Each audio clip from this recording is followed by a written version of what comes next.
Welcome to the 19-9 podcast. Tonight's guest is Justin Bauman. I'm here with Robert Wire, my co-host. Justin has coached for any number of teams. He's got Kansas stories. We actually connected through Danny Manning.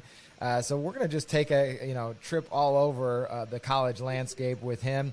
But I'm going to start you out right here because I was mentioned before we got on air about listening to you on a podcast and you talking about your time with Coach Williams and Coach Self. And I wanted to know right off the bat, when Self stepped in, what was that like? Because I just think there's a couple of coaches this year. You got Hubert Davis stepping in for Coach Williams, ironically, and then you've got Krzyzewski, who's about to step aside.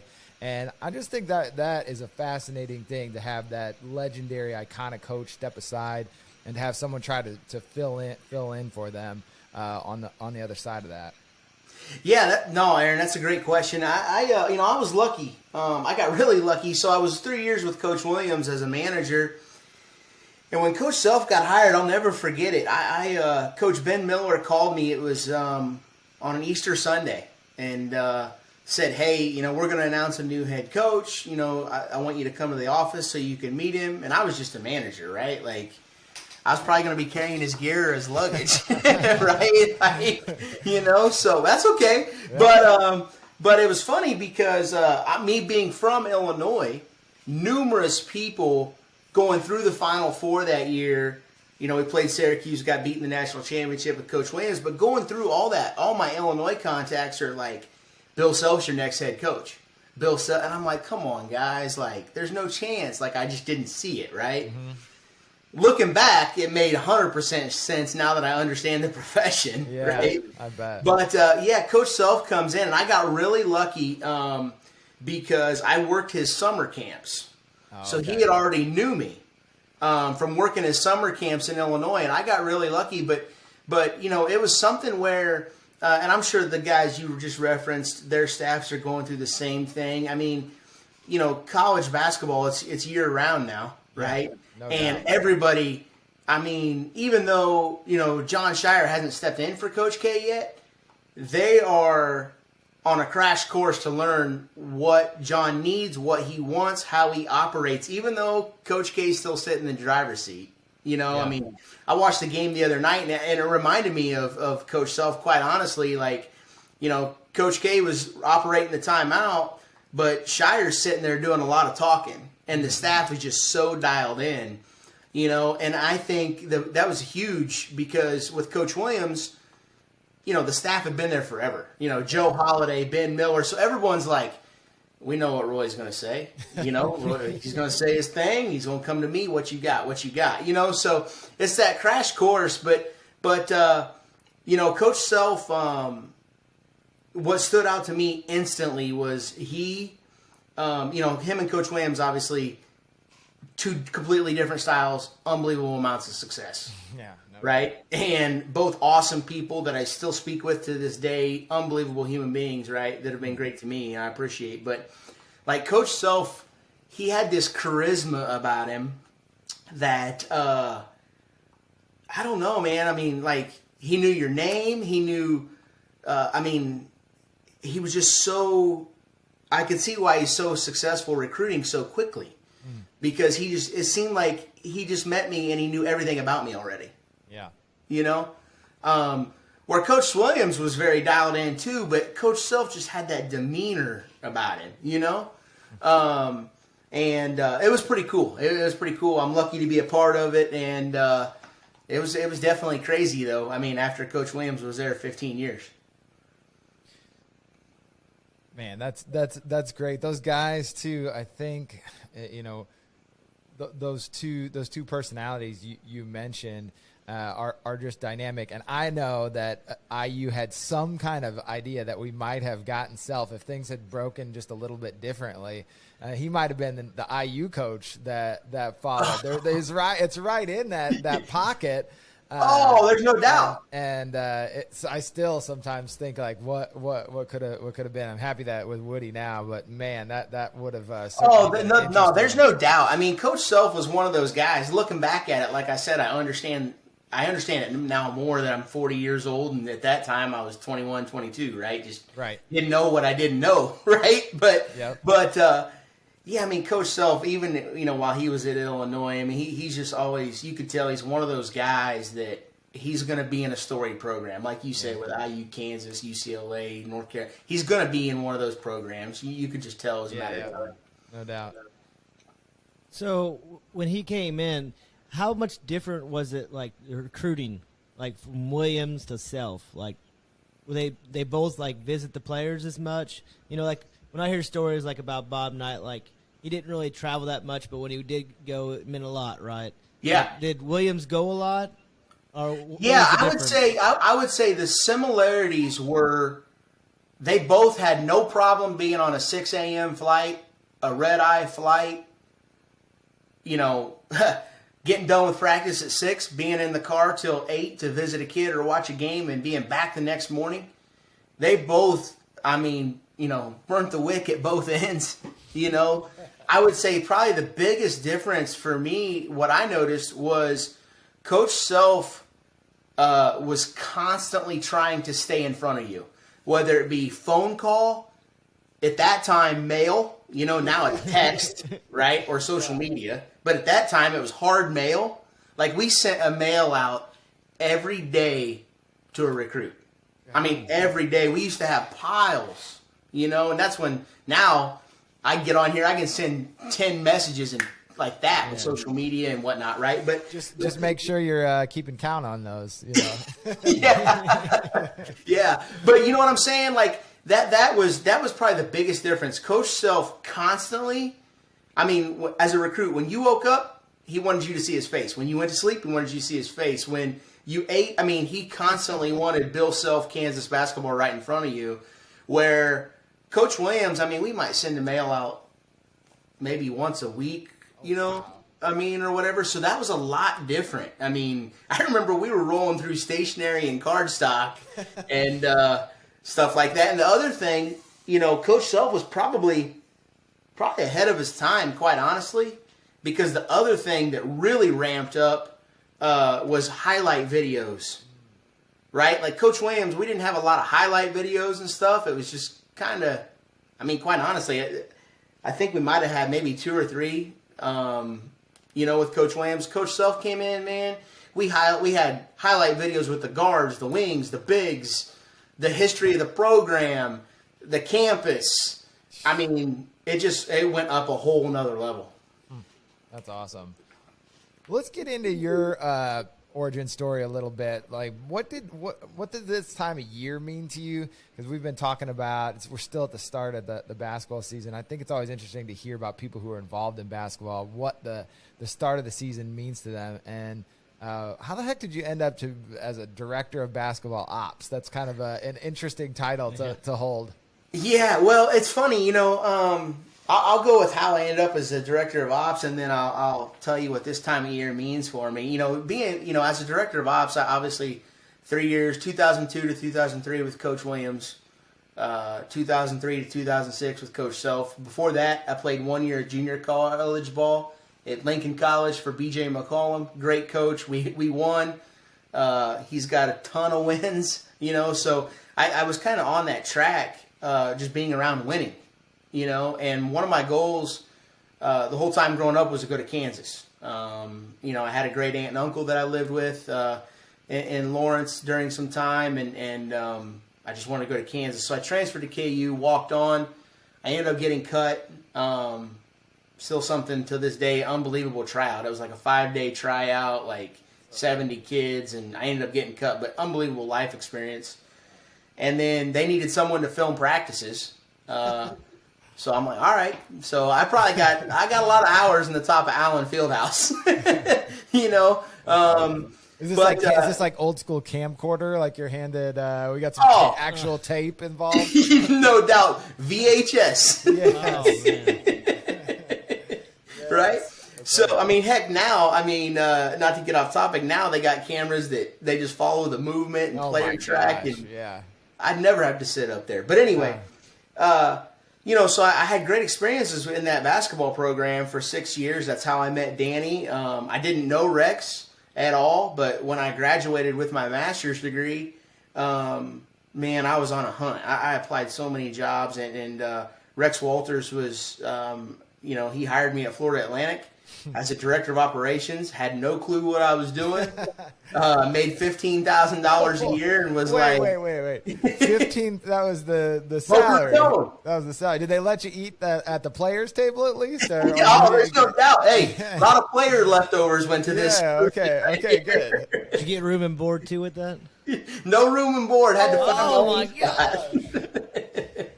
Sleeping in the car. Yeah. Oh, it was nuts. But Rex took great care of me. I wouldn't have done it. I mean, I didn't know Rex at all, but he was magnificent in the interview. And he took great care of me, made sure I was okay. Danny did things for me too, while I was there and, earning my stripes. And that's how I became a director of ops. And, that job entails so much. Right now, it's interesting for me because obviously I'm not in the profession right now, but I still have that itch, right? Like, I got all my ESPN alerts set up. I was just watching Ohio State and Xavier. Wait. Let's pause there because we've got a little betting thing with Robert and I where we play a weekly pickup game, and one of us is going to have to wear real short shorts in the game. Whoever makes the most picks. So who you got in this game? Let's see who you got in the Ohio State Xavier game. Oh, you know what? I got to take Ohio State. Oh, yes. That's what I got. I'm a shoo-in. He's going to be wearing some shorty shorts. Last week I made the mistake of taking the road teams. So this week I went with the home teams. I'm 2-0 already. Oh, that's awesome. That's awesome. You guys can have fun. Yeah, so, great experiences. And, this time of year, like I said, I'm not in the profession, but, I'm constantly studying ball and, talking to many of my colleagues. Ryan Humphrey at Notre Dame's a close friend. Obviously, Danny, Rex, just many different guys that I'm really close with, staying, around it, trying to help as much as I can. But this is the best time of year, right? Like, unfortunately, Maryland, was upset by George Mason. Brown the other night. I love the Carolina program. Obviously, there are a lot of ties there still because of Coach Williams, but Brown deserved to win that game a few nights ago. That's the it's crazy right now. It's crazy. I think the interesting part is, and I'm sure we'll talk about it later on, but all these guys these programs that say they're low and mid majors, man, like I know Maryland plays Hofstra, on Friday night. And they got 4 high major transfers. Yeah. Don't sleep on them, right? They're going to play. They can play, And so that's kind of fun, right? Probably for you guys, myself, general fans right now that, hey, college basketball is evening out a little bit.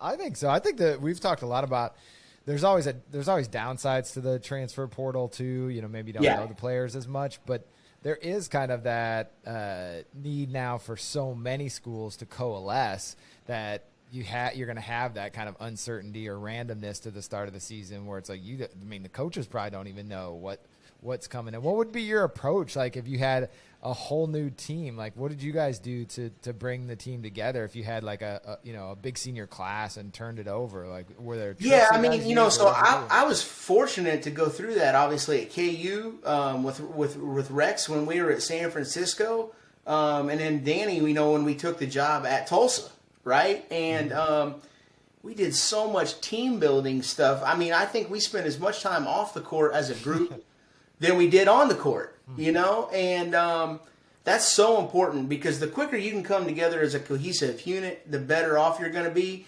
But even more importantly, there has to be a consistency daily from the staff in terms of role definement. The quicker the players, you can, as a staff, can identify the players' roles. And as a staff, you can consistently enforce those items, better off you're going to be. Yeah. So one of the things that I think about with the transfer portal is these teams are building these players up to try to get them right. Yeah. So when they get them, then they left from the other teams. So what if they don't live up to the hype? Like then they become a locker room, distraction because they're upset because you told them that they were going to get a play and they haven't shown up, and you know what I mean? Yeah, no doubt. No, that's a great question. I mean, I look at a team like Hofstra right now, and I say Hofstra because I watched them play Iona the other night, and I watched them play Houston. They should have beat Houston, right? Yeah. And obviously Kelvin Sampson's teams are so tough, and he does such a good job. But you got Speedy Claxton here, new head coach, right? Yeah. 4, high major Division I transfers. His guard, Zach Cook, I think he averaged 29 in 2 games last week. Yeah. But now you got Jalen Ray coming back. Jalen Ray, he's preseason player of the league. What happens if Jalen ain't? You know what I mean? So, Robert, who gets the ball? Yeah, Robert, I completely agree with you. That's a major risk, and I think the best way to coach that is you got to be transparent right on the front end. And you really. In recruiting today, your number one priority is you got to be an unbelievable investigator, because like you said, Robert, if you get one of those high major transfers and he's not getting the touches or, you know what I mean, or he's not getting what he thinks he deserves, that can have such a detrimental effect, and then you're excited, man, I got this guy from Iowa State, da-da-da-da-da. Yeah, and it's not helping you, What would be your approach, do you think, if you're in it? Because I have been fascinated with trying to figure out if I'm coaching, just doing a hypothetical, would I look more for transfers? Because you could think of it 2 ways, where so much of the focus has been like, can I get the biggest 5-star recruit, or even starting with players when they're freshmen or sophomores, building those relationships. But you don't know, even with those guys, if they're going to pan out. If you just went with the recruiting pool, you at least have some known quantity. Player X, Y, or Z can do this at the college level. And it's just more of a known quantity. Maybe they don't have as big a potential, but you also have more certainty there. So it'd be such a hard balance to try to think about, like, do I invest all this time in a guy that may or may not come and may or may not pan out to be the player I think he is? Or should I invest more in trying to look for guys who might be interested in transferring and risk the kind of the locker room, situation you guys talk about? No doubt. Yeah, no doubt. I mean, it's the type of thing. It's obviously it all depends on where you're at, right? I mean, if you're at a place and you got to win now, unfortunately, you're probably going to go the transfer portal route. Yeah. But it's such a balance. I mean. Gosh dang, I can't, I'm not in it right now, obviously, like I said, but, if I was, I would definitely be, talking to the head coach, like, hey, I think you got to balance it out. I think, because just like you said a second ago, Robert, you could get that high major transfer or whatever, and he might be gone in a year, and then what? You're back to square one. You got to have some other guys on the roster that can, help you out over time, even though all 3 of us know the years of having a player for 4 years is highly unlikely, right? Yeah. Like, we all know that, right? That's very clear. Look at the numbers, look at the, the facts and, the information out there today. But, I just think you got to do your best to try and have a balance. But, man, it's, hey, there's a reason those head coaches get paid very well to figure those things out. That's right. They get compensated. There you go. No worries. Well, we got to throw this in here. 19.9 recently added the Kansas quarter zips. You might need to get one of those. It's from the 2002 and 2003 season when you met Danny. They're pretty sweet. Yeah, I did. I checked out your stuff. It really makes me feel old, right? I know, right? Oh, man. Because I'm like, we are old, man. That's I tell you, the best part is if I walked in my closet right now, I probably got the original. Oh, nice. Yeah, you need to break that out. We've been on with a couple of guys, and they broke out their Letterman jacket, like Jason Andreas, Michigan. He was on Michigan State's 2000.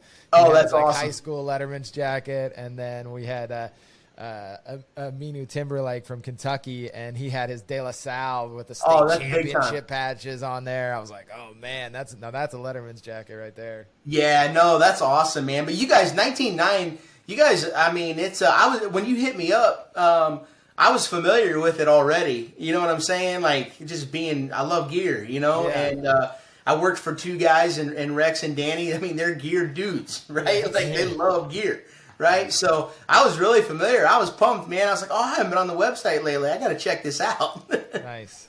Well, let's take us back to that kind of 2002, 2003 run, because I actually like have an amazing memory of IU on that 2002 run. I even got tickets to the championship game from a Kansas fan because they lost, they lost that Final Four night. Yeah. But it was such a special team, and I just wonder what are your memories? What are your favorite memories from that time? You know, probably my best memory, quite honestly. And we were just talking about it, right, about team chemistry and bringing in players and stuff. But still to this day, that entire team still talks to one another. Like, it's crazy. You know what I mean? Like, Aaron Miles, Mike Lee, Wayne Simeon, Nick Collison, Kirk Heinrich. You know what I mean? That's, you know, you got Jeff Graves, Bryant Nash. I mean, you just going down the list. But, I mean, I keep up with a lot of them still. I'm really fortunate that I've got great relationships with them. Mike Lee and I worked together for a few years at San Francisco. You know, Aaron Miles now with the Celtics. You know, I keep up with him. And Nick Collison, you know, he's with the Thunder, but he still has a home here in Kansas City and stuff. Cool. So I'm fortunate. But that's probably the thing that stands out to me. But going back thinking, you know, about that year, I mean, it was, you know, we got beat in 2002. Yeah. Right, and this is just my observation, right? I'm just a student manager, but you know, we get beat in 2002, and that year was phenomenal, right? We averaged like 110 points a game. Drew Gooden leaves. I mean, it's just loaded, right? 16-0 in the Big 12. I don't think that'll ever. I might be biased, but I don't think anyone will ever go undefeated in the Big 12 again. Right. That's all right. That's all right. We're biased. We're IU fans. So that's 76. That's 76 teams. I'm wearing the St. John's today. I saw that. It's like a pelt for the win last night. You know. You know. But the thing that stands out to me when that group came back, you know, in 2003 after Drew had left and stuff, it was like there was such a determination and focus. I don't know if I've ever. In 20 years, I was been in the high major level. I don't know if I've ever seen a group as focused as that. I mean, I'm talking locked in every day, unbelievable effort. I mean, I'd love for you guys to ask Coach Williams that question, right? Because I'd be surprised if Coach Williams didn't say that's one of the toughest, you know, most focused, determined teams he's ever coached. I mean, it was like they had a chip on their shoulder, right? Like, man, we got beat by Maryland. Now Maryland's loaded. Juan Dixon, Lonnie Baxter. They were loaded. Loaded, right? But that group, just the focus, I mean, it was phenomenal. You know, it was phenomenal. Something I'd love to be a part of again, but I don't know if I will. Yeah. Going back to the chemistry thing, we talked about this in a couple podcasts a while back, but with this new NIL, like, how do you think that affects the locker room? Because, you know, you're going to have some guys that are going to get bigger deals than other guys. Yep. That have maybe the guys that don't get the big deal, maybe the guys that are the 4-year guys or the 5-year guys. Then you got the young gun that comes in and gets a good deal, right? And then maybe he isn't living up or he ain't practicing hard because he got the money. You know, got to his head. You know, I just think that could be another chemistry thing to where people are going to be fighting in the locker room. You know, like, you got to work harder. You know what I mean? Oh, yeah. Yeah, no, I agree with you. I mean, that's, you know, it's so funny. We talk about, you know, head coaches and we're talking about the differences. And like I just said, Coach Self was ahead of his time, I think, in recruiting and video and contact and stuff, right? And, you know, Coach Williams, he always said, it stands out to me to this day, to be a great basketball coach, you probably should have gotten a bachelor or a master's in psychology. Right? Like, and how true is that right now? Oh, yeah. Because of what you just said, Robert. You know what I mean? Like, coaches, I'm sure coaches are dealing with that. I mean, I've often thought, how's Nick Saban?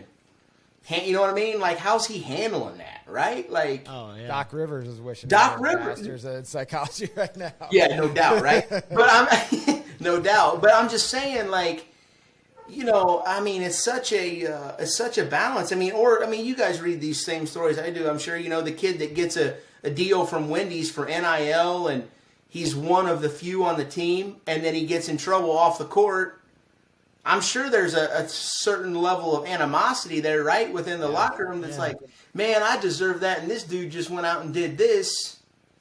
You know what I'm saying? So I'm sure, Robert. I don't know if there's a good answer to that, man, but. It's definitely, I think, thrown a wrench in college basketball, college football, across the board. I mean, I was just talking to a guy the other day that he was like, yeah, we're really lucky. We got a dealer here in town that is willing to give our guys cars for NIL, right? And I said, well, hold on a second. There's no chance that dealer's giving 13 to 15 cars. Yeah, no way. Yeah, I don't even think dealers have 13 to 15 cars that's now. true. Like with the shortages. That's true too. He'd be walking his own dealership. That's true too, Aaron. But it's funny because, how do you handle that, right? I mean, they're kids. They're 18, 19, 20, 21-year-old kids. And with the way kids are, today in terms of, like I said, with social media and kind of that what do you have, I don't, keeping up with the Joneses type thing. I mean, it's difficult. And unfortunately, I do think it's here to stay. I don't think it's going to go anywhere. It's just going to be really interesting how it plays out over the next few years. I want to skip back to University of San Francisco a little bit, just because I think that a lot of people probably don't realize like what a historic university that is for basketball. With Bill Russell and up through the 80s, before they gave themselves kind of self-imposed the death penalty on their program, they were absolutely like one of the blue bloods of college basketball. So did you know like the history, or how'd you end up there? And then following up, like what was it like out there? So while I'm sitting on my couch making $15,000 a year in Boca Raton, Florida, right? Driving a golf cart. Yeah, exactly. Actually, I had a bicycle, to be honest. I rode a bicycle everywhere. I hope Rex listens to this, because Rex will be dying laughing. Rex called me on a weekend night, and I was actually at that time my girlfriend, now my wife, her house, and I knew something was going on. And Rex said, we're going to San Francisco, and I knew it was in a great league, but I didn't really know a lot about it. I was just fortunate to be able to keep my job, and I was excited, But when I got there, man, I mean, Aaron, you're right. Like Casey Jones, Bill Cartwright, 2 national championships in correct me on this, like 55, 56, something like that. Yep. I mean, unbelievable history, and it was unique because it sits in the city, right? I had never experienced anything like that, and really cool program, and that's how I got there, and when we got there, it was such a weird deal. I don't know if you guys remember this, but at that time, the school had hired Eddie Sutton to coach just the last few months. And he ended up getting like his historical win there. So he coached like a few months. They terminated Jesse Evans. They hired Eddie Sutton to coach like the last few months. Wow. And so the program was really unstable. Yeah. It was really unstable. And I definitely felt like in my 4 years there, and then over Rex's time, he put it, back on a very, very solid path. Still one. I think we beat Gonzaga when they were number 3 or top 5 in the country. We had great wins and stuff, and but you guys, in that league, it's always Gonzaga, St. Mary's, and now BYU. But unbelievably. An unbelievable, historical program. Unfortunately, Russell didn't come around much, but we did go a few times and listen to him speak. Casey Jones would come around. Bill Cartwright, I think he's in the department there now. Actually, Bill Cartwright is. But yeah, pretty cool program. People don't realize that, but pretty cool program. Tell us a little bit about when you were at Tulsa about it. Man, Tulsa, that's still that place. It's probably still the best outside of Kansas. It's by far the best in terms of I've ever been at in terms of support. That city, the administration, the school. I mean, there's a reason, Bill Self. I mean, I can't even think of. I mean, they've had so many coaches, right? I mean, it's kind of been the gateway for guys. Yeah. And you could see really quick when we got there, when Danny hired me and I got there with him, the reason that, I mean, even Coach Wojcik that was there before us, I think he had it was something like 8 or 10 consecutive 20-win seasons, right? That's awesome. That's amazing. That's hard, right? Yeah. And, I mean, you could just see it, right? I mean, they were going to do whatever they could to help you win, and we were lucky. We got some great kids that bought in really quick. I mean, now they're pros. Shaq Harrison, Shaquille Harrison, and James Woodard, and Dre Wright, and TK Adoji. I mean, all those guys. Tim Pete. I mean, they just did a phenomenal job of buying into what Coach wanted, and we were able to, put together a great run there in 2 years. The crazy part is no one remembers this. Obviously, we do as coaches. But that second year, we started out 0-6. Oh, wow. That second year. Wait. So what are you guys hitting the panic meter? How are you? Coach Manning, first off, I don't know if Coach Manning has a panic meter. Yeah, well, he doesn't. He's like, okay, guys, let me bring it here. And you guys are freaking out. What? Yeah. I mean, you guys interviewed Danny. You know how he is. Coaches. That's one of his best attributes, right? Is he's just so mild mannered. Okay, so how did he calm you guys down then? I mean, seriously, he probably much like he was as a player. You know what I mean? His daily demeanor. I mean, the way he approaches the guys. We're gonna be all right, man. We're gonna be all right. Everything's gonna be okay. But yeah, we started out 0-6. I mean, we went to Wichita State. That's when they had Ron Baker. Oh yeah, I mean, they were loaded. Yeah. Right. Yeah. And we got beat by 20. And then it was after that game, everything just turned. I mean, I think we reeled off 12 or 13 straight. Wow, that's and made it to the tournament and got beat by UCLA. And I mean, UCLA was really good. At that time, obviously, I think Zach LaVine and I can't remember who else they had, but they had I think 3 or 4 pros. Yeah. And but that's Robert, that's what stands out to me about that place is and we had a great athletic director, Ross Parmley. He hired Coach Manning, and Ross was just willing to do anything he could to help the success of the program, and then that transferred on to Derek Gregg, and Derek did a great job too. What's it like leaving a school? Because you guys go from you talked about going out to San Francisco, and then you end up going to Wake Forest at some point. What's it like for the coaches? Because you hear a lot about, we're talking now more about the transfer portal, but that's been a part of college basketball forever, is that the coaches leave. I mean, part of the game is moving up or moving laterally and looking at the landscape of recruiting and, who's got what sections of the country and knowing where your strengths are, and it all plays into it. But I imagine that's got to be tough. But what's it like from the first person point of view? Yeah, I mean, it is very tough. I mean, I'll never forget, Florida Atlantic to San Francisco. That was really difficult because, Carlos Monroe and Sean Alarcon and, that whole group, DeAndre Rice, they were such a great group, right? They gave Rex a chance, and they were the first kids I worked with. Yeah. So you had to ride your bike out to San Francisco too. That's true. Hey, the bike helped, man. See, this was all planned. The bike helped, because you don't want a car in San Francisco, so the bike helped by the time I got to the city. That's right. But yeah, it was, that was difficult. It's always difficult when you got to walk in the locker room and tell the guys, especially probably the hardest one was definitely Tulsa. Because that group, we had only been with them 2 years. They came together so well. They were such great kids. Obviously it's the first team Danny had. That was really difficult. But and probably the hardest part, as you guys know, it's hard to, I guess you'd say, keep it under wraps until a decision's made. Yeah.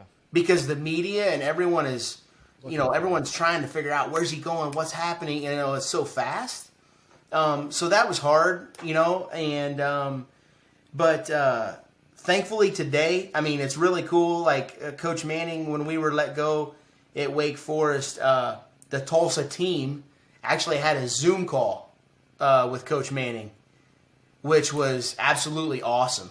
That was absolutely awesome because, those guys, he left those guys, right? But here he is, Coach is struggling, and the whole team. I mean, every guy got back on a Zoom call and was like, Coach, man, how you doing? And they started telling stories of Coach Manning and stuff. So you still always have the player relationships if you do things the right way, but it's never easy. Yeah. So let's talk about, you got to work with John Collins. What was it like working with him? And would you say he was the best player that you worked with, or who would you say the best player you worked with was? Wow, Robert, we're just going right at it. Robert, look at my guy. He's upset that he's going to have to wear shorts tomorrow to play. He's so upset. I'll just say, name some of the, how about this? I'll rephrase it. Name some of the best players that you worked with. Some of them. How about that? Is that better? Hey, it's all good. I've got no problem. He is good. I've got no problem.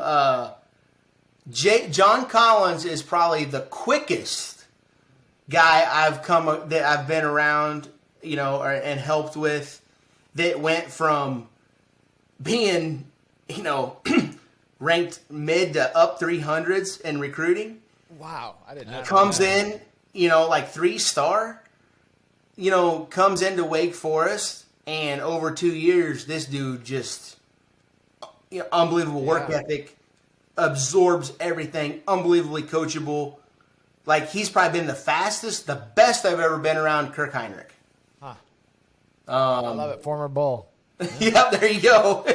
Yeah, Kirk was every day was a pro. I mean, every day he came in the gym, he had the same shooting routine. He had the same, his routine was professional. In my entire 4 years with him, he was locked in all the time.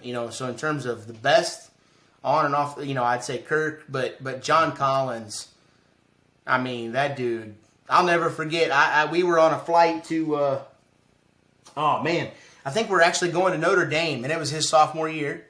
And I was close with John because John actually played for Tavares Harris that Rex and I coached at Florida Atlantic. Oh, wow, okay.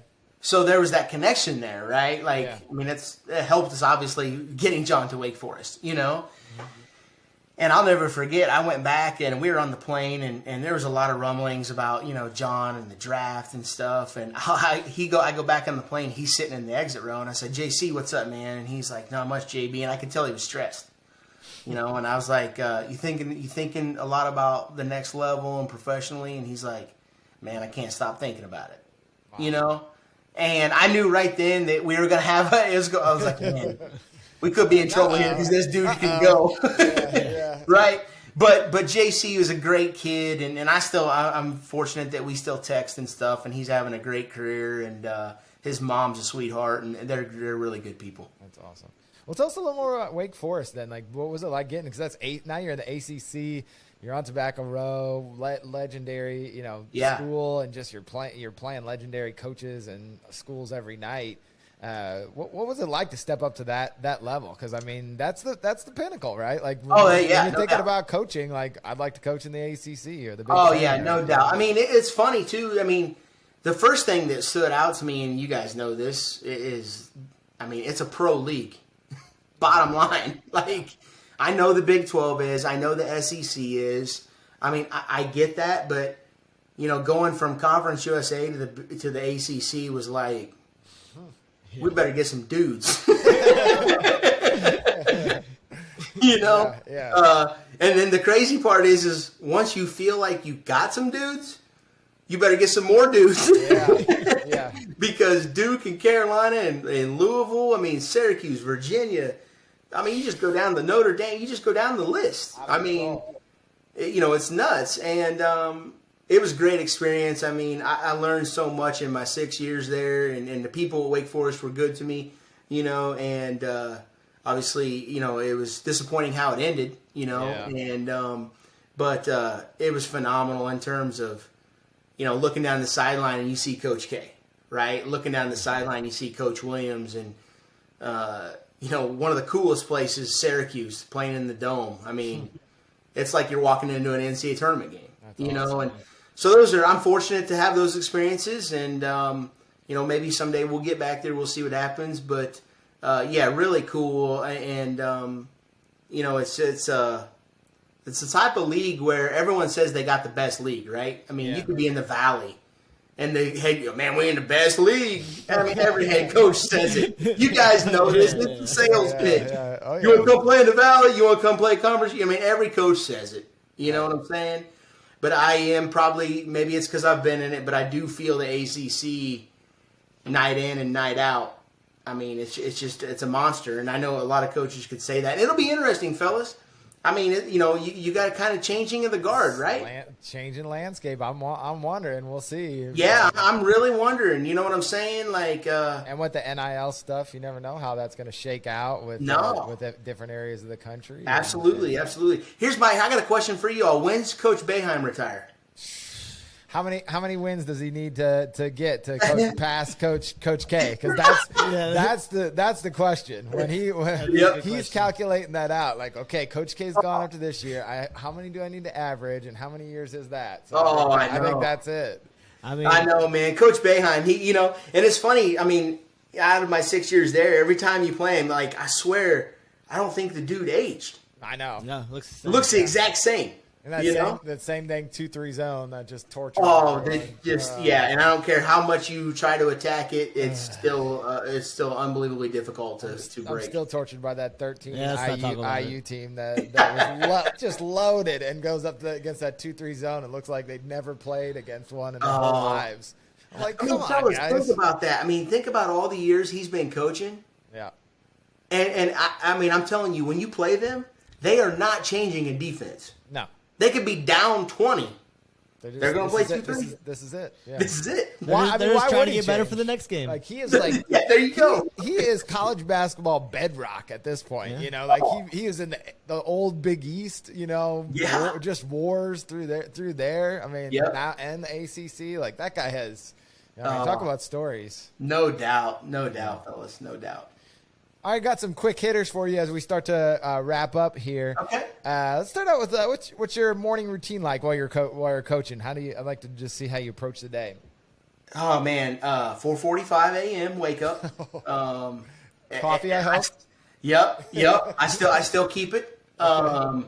At least 45 minutes to an hour workout, and I love it because if any of the former players listen to this, or Mike Lee, or any of those guys, man, you don't look like you working out. So I already know what they're going to come with right now. They don't know about getting old. Yeah, exactly. Right? I already know what they're going to say. Yeah. And then, obviously, I am spiritual, some type of scripture, to embrace the Lord, and definitely love taking my daughter to school and being around my daughter, and then start my day like that. My daughter and my wife, and roll like that. And awesome. I'm all about consistency, big on consistency. All right, what's your favorite coaching motto that you had, or favorite coaching motto that you heard along the way? Because they've always got those little mottos or sayings. Oh yeah, MTXE. Okay. All right. Okay. So let's try this real quick. I know we're wrapping up, but let's try it. No, you got plenty of time. Okay. So what do we got? What do we think the M is? What was it? MTXE. Motivation. Determination. No. Mental. Okay. What's the T? Is determination. Toughness. There we go, Aaron. Okay, Aaron. Robert, man, you're looking at these shorts really clear right now. Okay. We're gonna start adding stuff on now. He's gonna be wearing some spandex soon. Yeah. So MTXE, taught by my high school coach Mike Sorrell. Mental toughness, extra effort. He changed it up on there with the X. He did. He changed it up. Yep, he changed it up. That looked good on a shirt. I don't know. It would. I'm talking to Josh about that. We'll get you cut in NIL deal of your own. There you go. Love it. All right, take Allen Fieldhouse off the table.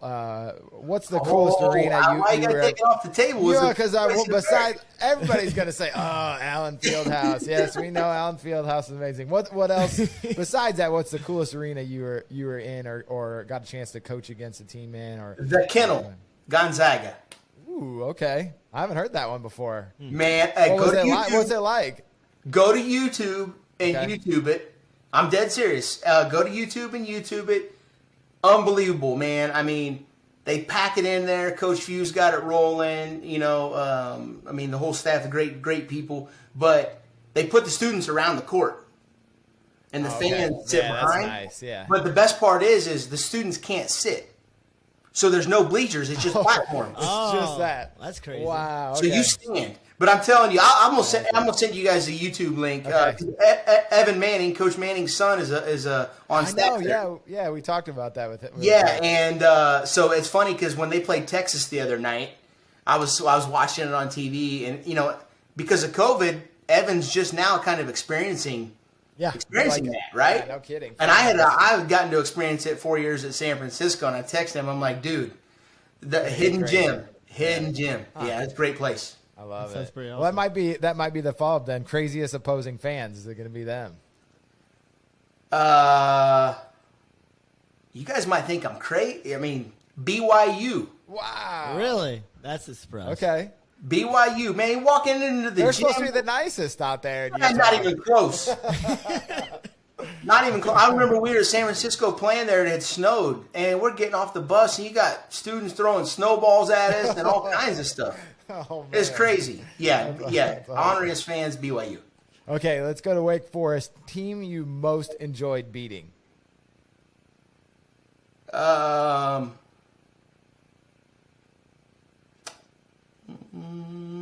that's a good one. Probably Miami.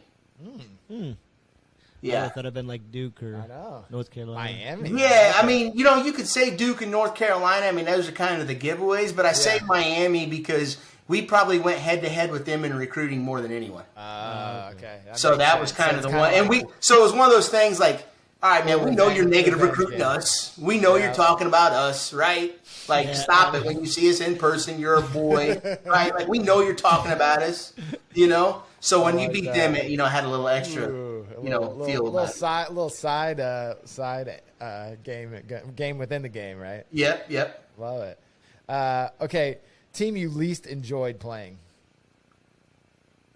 Syracuse. I knew it before he said it. Dude, the zone is a monster. Yeah. Going into that dome, too, is just ridiculous. We just had one of their sports writers. He's been writing for them for the last 30 years, Mike Walters. And he's talking about that dome the first time he walks in because he's actually from Kentucky. And so he's coming in there and like, they play basketball in this place? Because it's so bizarre. Dude, if you guys ever get a chance to go watch a game there, you need to go. Yeah. I mean, it's crazy. You know, they play football in there. There was one time we played in there, and they like had to flip it from from a football game. Yeah. It's unbelievable. I mean, the court is so tiny, and they sell it out. Yeah. I mean, you're gonna get 25,000, 30,000 people in there. It's crazy. Jeez. It's crazy. Okay, most impressive opponent. So this is like the guy that just amazed you playing against him. Like, man, that guy is unreal. Oh man.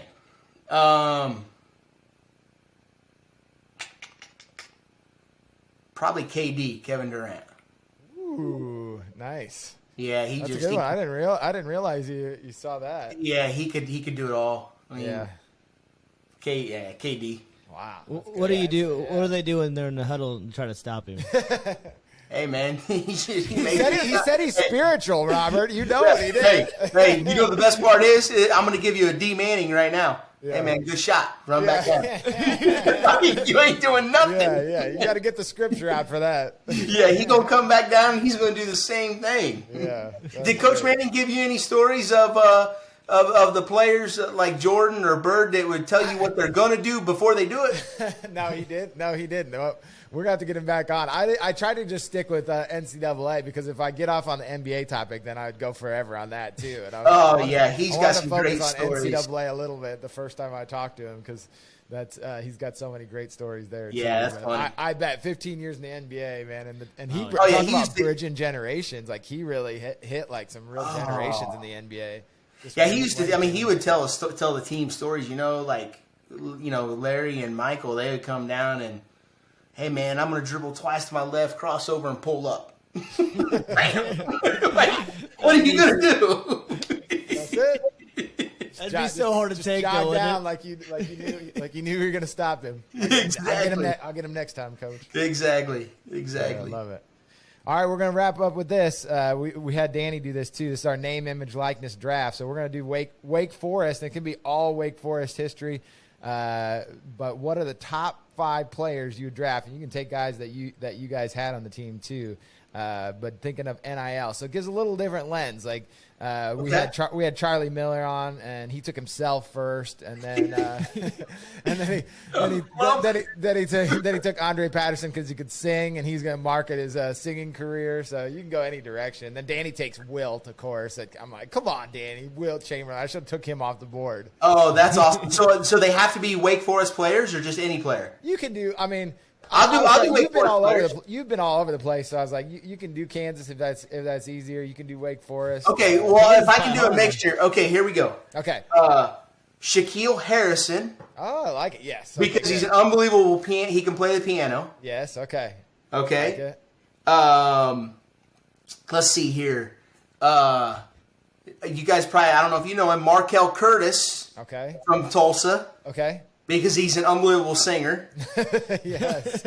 Right? I like where he's going with this. This is the best part. Like you're like, it's not all about like basketball. No, man. Hey, if I'm paying for NIL, I want the dude that's going to bring the whole package. Yeah, he's on that app where they sing you your happy birthday thing. And he's making bank on there. Yep. John Collins, just because it's just JC's got unbelievable athleticism and person and and everything. So I got Markel, Shaq, John Collins. Oh man, I'm trying to think of who else. Mike Lee, and I only say Mike Lee from Kansas, obviously, because Mike Lee's got the biggest teeth. So he's got a big smile. He got a big old smile. Okay.